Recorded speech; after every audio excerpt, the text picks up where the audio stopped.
For Valentine's Day, I thought I'd share something I wrote a few years ago when I was invited by the Guggenheim to speak at its Venice Symposium on love. It seems like a Valentine message worth sharing now. The title of this piece is "There is no love without imagination." I am told the subject is love. What do I know of love? What can I say that will not trivialize, sentimentalize, or reduce love? How can I even think of approaching so sacred a subject? What words will I find to describe a feeling that no words can communicate? Love is an indescribable and glorious experience, such as watching the sun rising over the ocean is indescribable and glorious. Can you imagine sitting on a white beach at the onset of dawn? As the sun rises, you are flooded with colors. Your body tingles with warmth and excitement. Your heart leaps at such beauty. Your eyes weep at the sublime sight. Is anyone immune to such beauty? We are all touched in our own individual ways. We all respond, as if the rising of the sun were a universal language. Our bodies cannot but respond. We experience a sympathetic expanding outward to merge with the phenomenon. For a moment, we forget our worries, pains, and sufferings. We are filled with a simple joy. What words will not diffuse or break down the experience? Can we describe the experience of becoming one? Yet it seems we are in great need of words to understand love, to understand how this return to oneness is accomplished. For we are rapidly slipping down a path of no return, where disunion, disaccord, separation, conflict reign. Unfortunately, conflict breeds more conflict, like a self-fulfilling prophecy. Has love disappeared? Are we an afflicted generation of men and women whose inability to love reveals some fundamental flaw? Have we done something wrong, not only politically or philosophically, but intrinsically? Is there something we need to correct, to bring love once again into the central place of our lives? In this last century, we've been afflicted more globally than ever before. Love, the real thing, still exists among scattered individuals and on a small scale in communities. But love as a global movement of human beings towards each other has all but disappeared. Talk of love has sunk to a quagmire of sentimentality, exploitation, and banality. Will we greet the new millennium without even an effort at unraveling why we are plunged in such extremity? What can we do to correct this terrible calamity? Love is too wide a concept, too radiant a feeling to be split into categories. Although this has been attempted, we speak of mother love, erotic love, neighborly love, loving kindness, spiritual love. Even Plato attempted such a categorization. But isn't this precisely the problem? Love is wholeness. Can we split wholeness without losing it? Yet we're told that from the very beginning, we were sundered from love.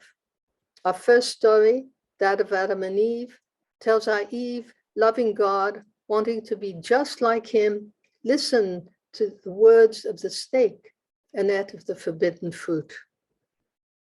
Note that it was the snake's words that enchanted and convinced her. If Eve, that most pure and perfect creature, was susceptible to the danger of words, how much more so are we? She bit into the fruit, splitting wholeness into pieces. She gave to eat to Adam. At that moment, they saw they were naked. They tried to hide. They became confused.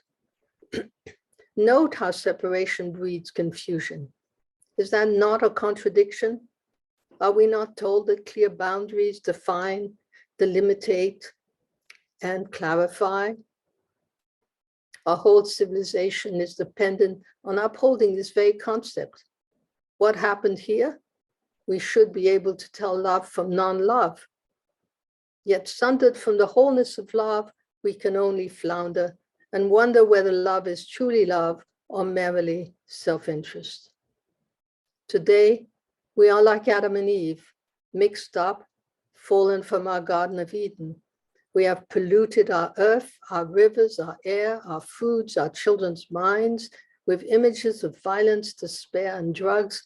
We've torn down politeness, respect for the other, meaningful relationships for the sake of passing distractions. Greed is our credo.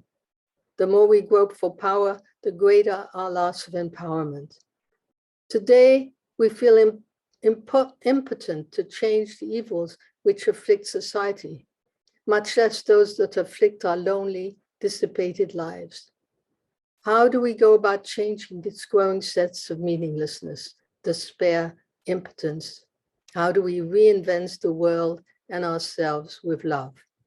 There is an ancient story, again from the Bible, that gives us a clue. It is the story of the people of the Tower of Babel. Once upon a time, says the story, the whole earth was of one language and of common purpose. But as soon as the people decided to make a name for themselves, lest we be dispersed across the whole earth, in effect, as soon as naming entered the picture, the men and women who were building the tower began to babble. Babble means confusion has come. What is this mysterious common language? The emphasis on naming as the cause of our ancestors' misfortune. These dispersed people were descended from Shem, whose name means exactly that, name, suggests that this language was radically different from the ones we now use, that in fact it did not use words. Before Babel, these people were of common purpose. What can this common purpose be? What do we all long for? Well, happiness, of course, and goodness, love, peace. Can our one language be a language of the heart? Are we in fact dealing with a language of feeling? How do we return to feeling? What is blocking our way? We seem to seesaw very easily from desire to emotion, from thwarted instincts to reactivity. We live in a world where instant gratification is expected, where the common purpose is largely disregarded. Being caught in the loop of our own self-interests, our desire to make a name for ourselves, how can we detach ourselves enough to contemplate another possibility? How can we take a leap out of this general impoverishment into the world of feeling? Love happens when we least expect it, in an instant. We take a turn in the road and are caught breathless before a wondrous sight. We meet a stranger, our heart stops, and it is done. We are in love, a smile, a child's face, beauty, a poem, music, great art can do that to us. Without that jolt, we cannot plunge into the mysterious world of feeling where we are made whole. But can we wait for the unexpected? We are in such dire need. Is there a way to throw ourselves willy-nilly into wholeness? What common forgotten language must we rediscover to help us with the plunge? Think, there is no love without imagination. How can we love others if we cannot leap out of ourselves towards them, to hold them metaphorically in our arms, to include them, encompass them, to merge with them, and to become one? This jolt out of our petty selves is served not by our rational minds, but by our imagination. Yet the imagination is devalued, poo-pooed, put down. There's so much fantasy and daydreaming. We must be rational, think causally, respect only that which we can name and prove to be a verifiable part of our reality. What reality are we talking about? Our everyday reality, where we can name each object, each cause and effect, is very much in need of a new infusion of life. We have two brains, the left and the right, the verbal, causal, logical, linear, and the imaginal, dreamy, creative, spontaneous, leaping, playful, unexpected. Why have we so little respect for the other side of ourselves? We have developed naming to the detriment of creativity. The accumulation of data and the gaining of true knowledge are not the same, yet we pit one against the other. They cannot exist apart without a consequence, as is so abundantly clear. Yet this is what we have tried doing. We have tried to separate the experiential embodied experience of inner reality from the verifiable step-by-step appraisal of outer reality. Can we at least agree to respect both realities as a first step towards creating a common purpose? Today, our right brain is enslaved to the needs and desires of a population disenfranchised by too much self-gratification. We use our imagination to satisfy needs instead of understanding what the royal road of the imagination is. When cleared of our desires, claims, expectations, and needs, imagination can return to its true function, that of awakening in us a lived sense of meaning, of wonder, of wisdom, of ineffable love. How do we re-educate our right brain, include it in our dialogue, in our school curricula, in our community meetings, in our policies, in our goals for the future?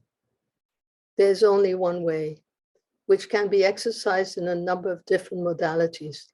Imagination is fired by a jolt, a shock, tension, contradiction, paradox, sudden turns, ripples, riddles, leaping poetry, unbearable beauty. The unexpected opens the inner space to its own play, where stories and forms unfold, dissolve, transform like clouds in the sky. The world of imagination, free as a lark, can allow itself riotous abundance, luminous silence, purposeful direction. It expands to encompass the whole, contracts the whole, a grain of sand in its palm. Imagination holds the key to the expansive world of feeling, the radiance that comes with love. Says the poem Galib, in the desire of the one to know its own beauty, we are one.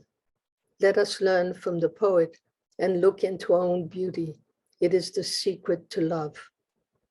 Ahava, love in the sacred Hebrew language, uses ah, the sound of the heart, 3 times. If you breathe out 3 times slowly, our eyes closed, counting backward, reversing from this world into the inner world to the one, then imagine a circle and watch what appears in the circle. You have begun your journey back to ahava, the experiencing. You will see something that was hidden to you, some magical, mysterious, beautiful aspect of yourself. And beyond what you see, you will be touched by a feeling of its mystery and power. This is so easy, and yet so completely shunned by our all too sophisticated world of culture. Can we make a practice to look within? Can we allow all our senses to come together, to reveal to us in our inner mirror the cornucopia of our inner world? Soon we will learn. We can ask imagination any question we wish. It will reveal to us the truth, not falsehood, because it will show us our inside as it truly is. We are, like Eve, perfect creatures, perfectly whole, and perfectly wise as to what is best for us. Imagine if everyone practiced turning inward, if we taught our children, after gathering their facts before they started on a project, to look within. If we all allowed ourselves unembarrassed this luxury before starting on tough peace negotiations, do you not think we would find more creative solutions, more unexpected new ways? Love shines like a gem and attracts by its warmth, more warmth, goodness, harmony, and peace. It is all done by exercising the imagination, a language common to us all, a language we knew in our play as children, a language we can all so easily relearn.